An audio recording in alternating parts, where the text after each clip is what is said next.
मृत्यु के बाद आत्मा 13 दिन तक घर में क्यों रहती है? एक बार की बात है, प्रभु श्री राम और माता सीता चित्रकूट धाम में विहार कर रहे थे। शांत पवित्र वातावरण में दोनों विश्राम कर रहे थे। तभी माता सीता के मन में एक अत्यंत जिज्ञासु प्रश्न निर्माण हुआ। वे विनम्रता से प्रभु श्री राम से पूछ बैठी, नाथ, क्या मैं आपसे एक प्रश्न पूछ सकती हूं? भगवान श्री राम ने मुस्कुराते हुए कहा, देवी, आपके मन में जो भी प्रश्न हो निसंकोच पूछिए। माता सीता ने कहा, प्रभु, मैं जानना चाहती हूं कि जब किसी प्राणी की मृत्यु हो जाती है तो ऐसा क्यों कहा जाता है कि उसकी आत्मा 13 दिनों तक अपने घर और संसार में बनी रहती है? क्या यह सत्य है? यदि हां, तो ऐसा क्यों होता है?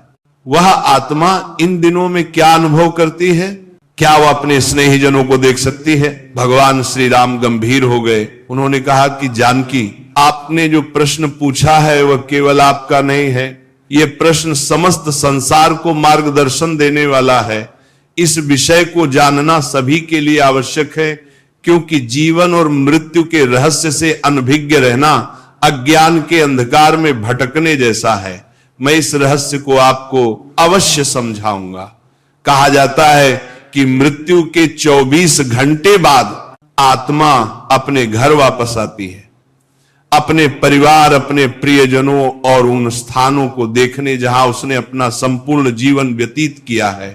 लेकिन क्यों? क्या उसे अपनी मृत्यु का आभास होता है? क्या वह अपने परिवार के दुख और विलाप को महसूस कर सकती है? और मृत्यु के बाद आत्मा को अपने कर्मों के फल कैसे प्राप्त होते हैं? ये रहस्य स्वयं मृत्यु के देवता यमराज ने एक बार देवर्षि नारद को बताया था। यमलोक के अधिपति यमराज ने बताया कि आत्मा का यह सफर केवल शारीरिक मृत्यु का अंत नहीं, बल्कि एक नए प्रारंभ की ओर बढ़ने की प्रक्रिया होती है। आज के इस प्रवचन में हम आपको वही कथा सुनाने जा रहे हैं जो स्वयं यमराज ने नारद जी को सुनाई थी। ये कहानी आपको मृत्यु के बाद आत्मा के अनुभवों और उसके वास्तविक सत्य को समझने में मदद करेगी। एक बार मृत्यु के देवता यमराज यमपुरी में अपने सिंहासन पर विराजमान थे। चारों ओर दिव्य प्रकाश फैला हुआ था। यमलोक के दूत अपने कार्यों में व्यस्त थे। तभी वहां देवर्षि नारद का आगमन हुआ। उनके हाथ में दिव्य वीणा थी और मुखमंडल पर तेज झलक रहा था। उन्होंने यमराज को प्रणाम किया। यमराज ने मुस्कुराते हुए उनका स्वागत किया और बोले, देवर्षि, आज आपके आगमन का क्या कारण है? मुझे प्रसन्नता है कि आप यमलोक पधारे। कहिए, कैसे आना हुआ? नारद मुनि ने विनम्रता से उत्तर दिया, धन्यवाद प्रभु। मैं पृथ्वीलोक का भ्रमण कर रहा था और वहां मैंने एक विचित्र दृश्य देखा जिसने मेरे मन में कई प्रश्न उत्पन्न कर दिए। यमराज जिज्ञासु दृष्टि से नारद जी को देखने लगे और बोले, कौन से प्रश्न देवर्षि? कृपया बताएं, मैं आपकी जिज्ञासा अवश्य शांत करूंगा। नारद जी बोले, हे धर्मराज, जब मैं पृथ्वी लोक पर था तो मैंने देखा कि एक वृद्ध पुरुष की मृत्यु हो गई। उसके परिवार और रिश्तेदार शोक में डूबे हुए थे।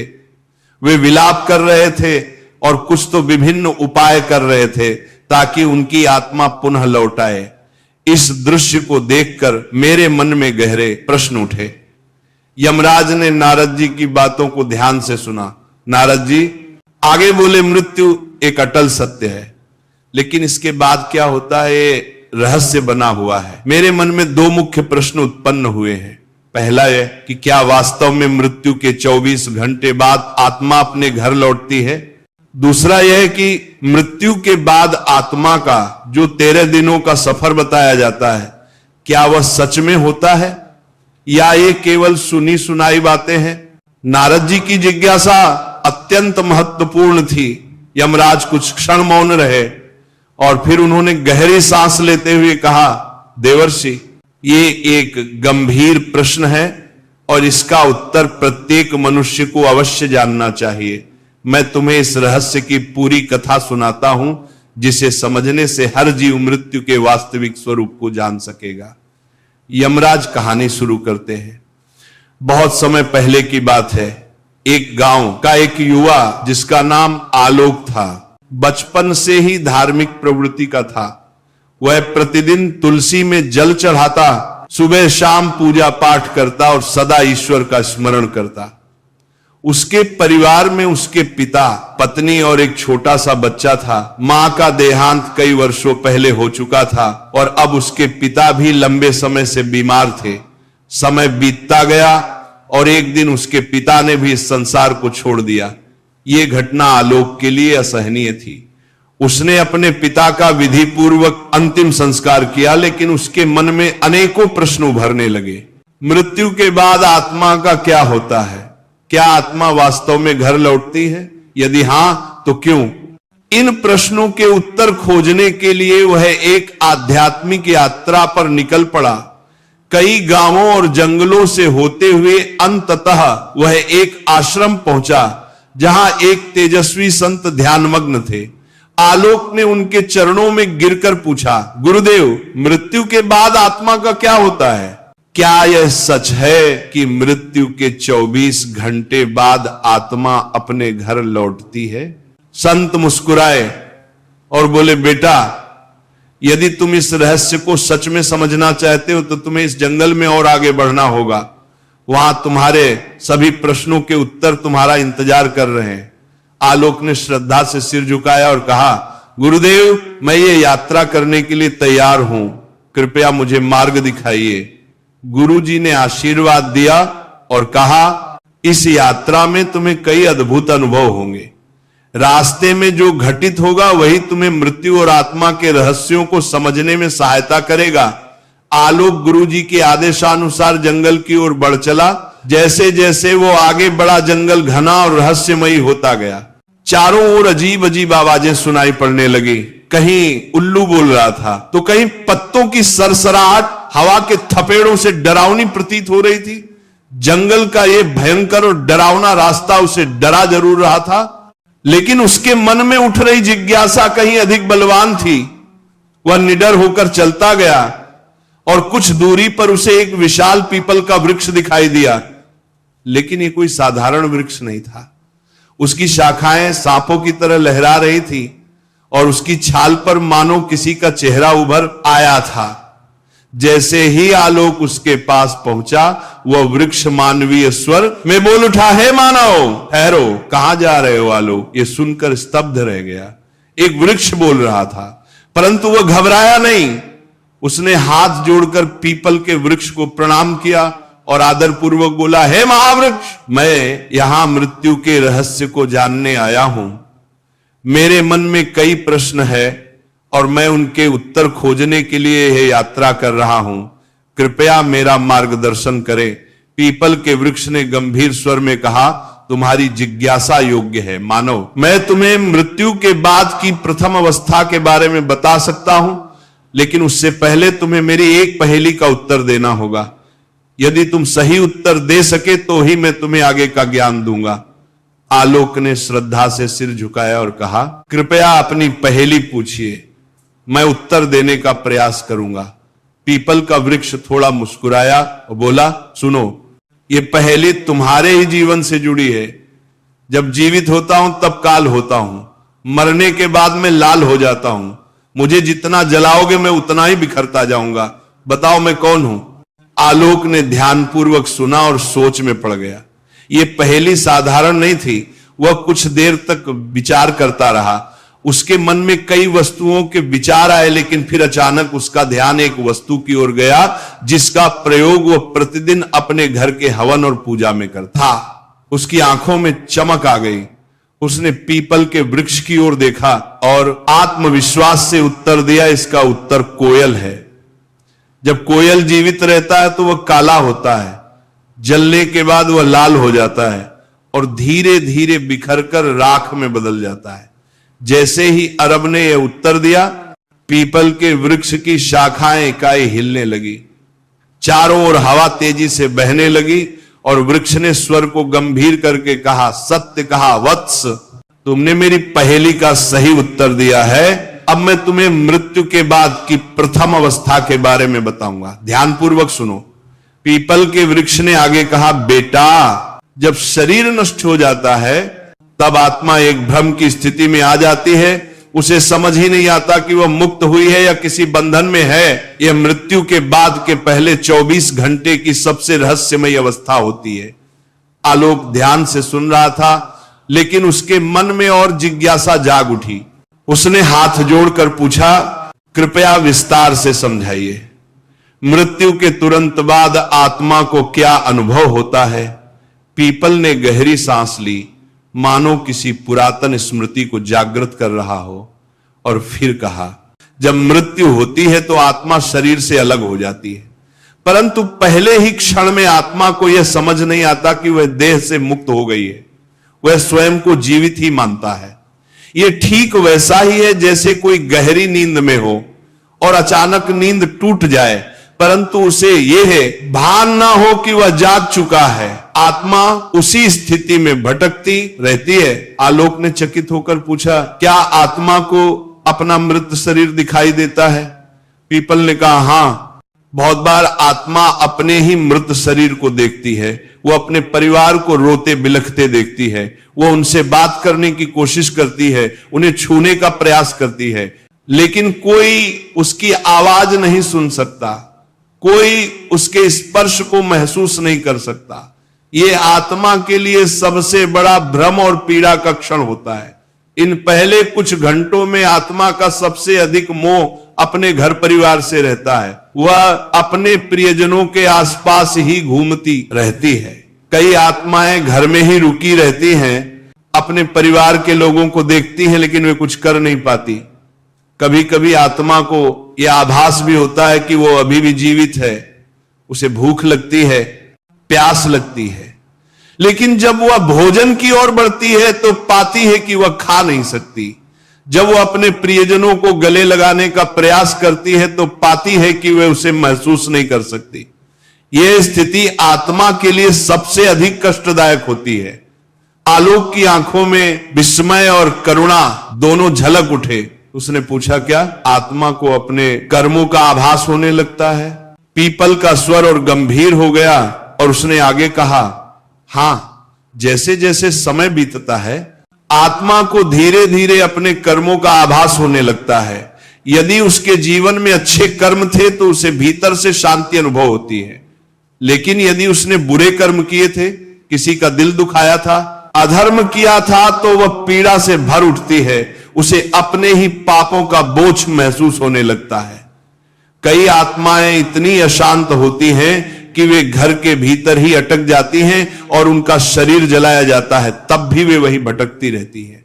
इसलिए शास्त्रों में कहा गया है कि मृत्यु के तुरंत बाद गीता का पाठ करना चाहिए, आत्मा के लिए प्रार्थना करनी चाहिए, ताकि वो अपने मोह को त्याग कर आगे की यात्रा पर बढ़ सके।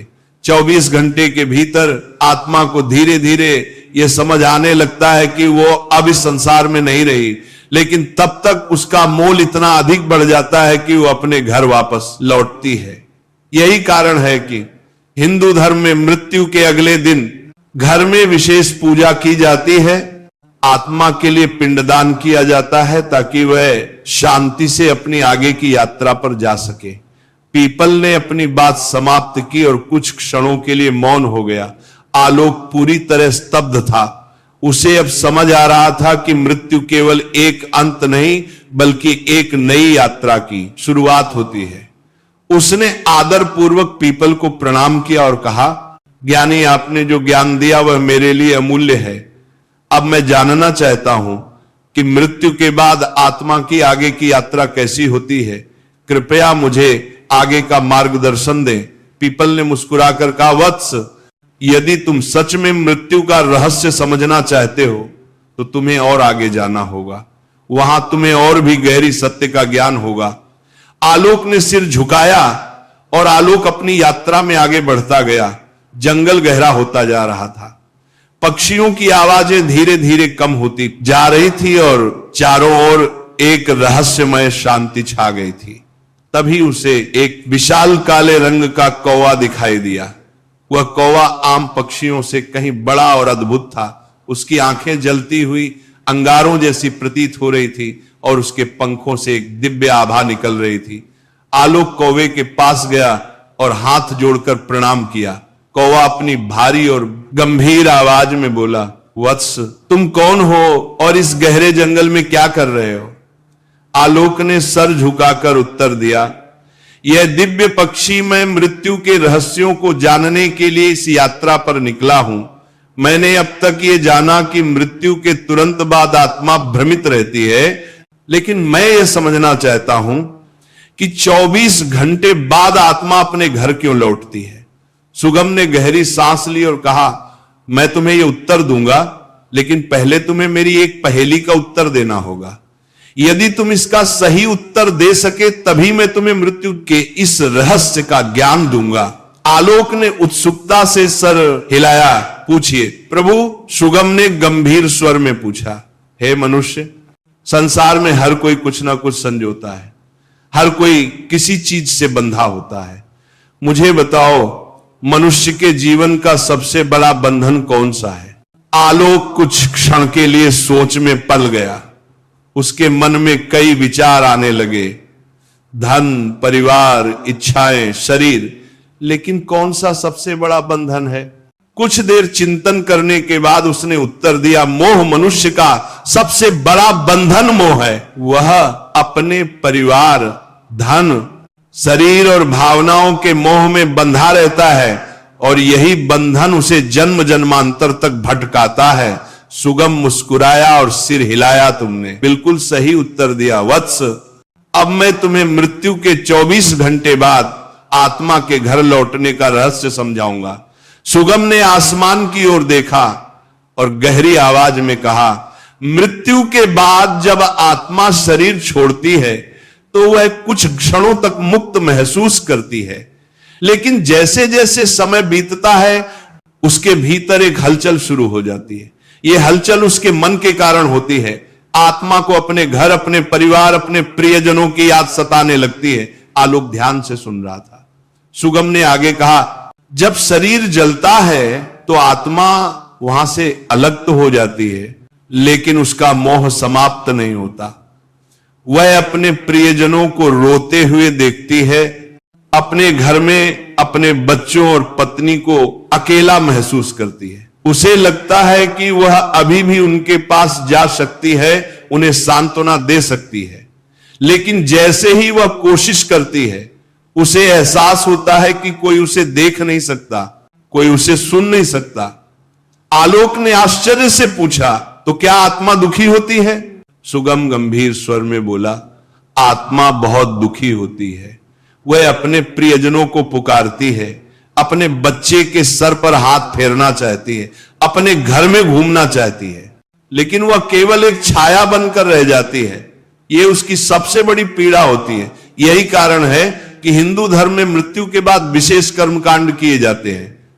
जब परिवार जन्म गीता का पाठ करते हैं, दीप जलाते हैं और आत्मा की शांति के लिए पिंडदान करते हैं, तब आत्मा को धीरे धीरे इस संसार से मुक्त होने में सहायता मिलती है।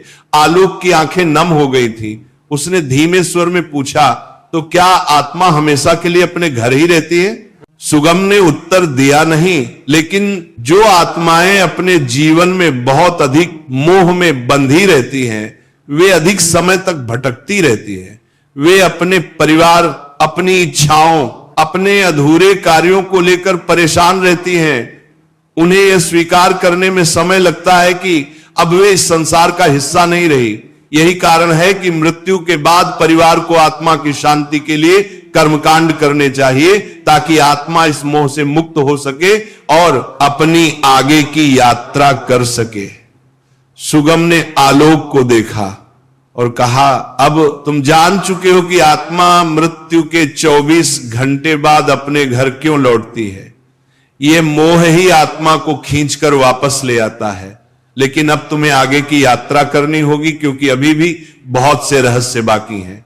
आलोक ने सुगम के चरणों में सिर झुकाया और कहा कि दिव्य पक्षी, आपने मुझे अनमोल ज्ञान दिया। अब मैं जानना चाहता हूं कि जब आत्मा मोह से मुक्त हो जाती है तब उसकी आगे की यात्रा कैसी होती है। सुगम ने गंभीर स्वर में कहा, वत्स, यदि तुम सच में जानना चाहते हो तो तुम्हें अपनी यात्रा जारी रखनी होगी। आगे तुम्हें और भी गूढ़ रहस्य ज्ञात होंगे। जाओ और आगे बढ़ो। आलोक ने सिर झुकाया और अब अपनी यात्रा के तीसरे पड़ाव पर पहुंच चुका था।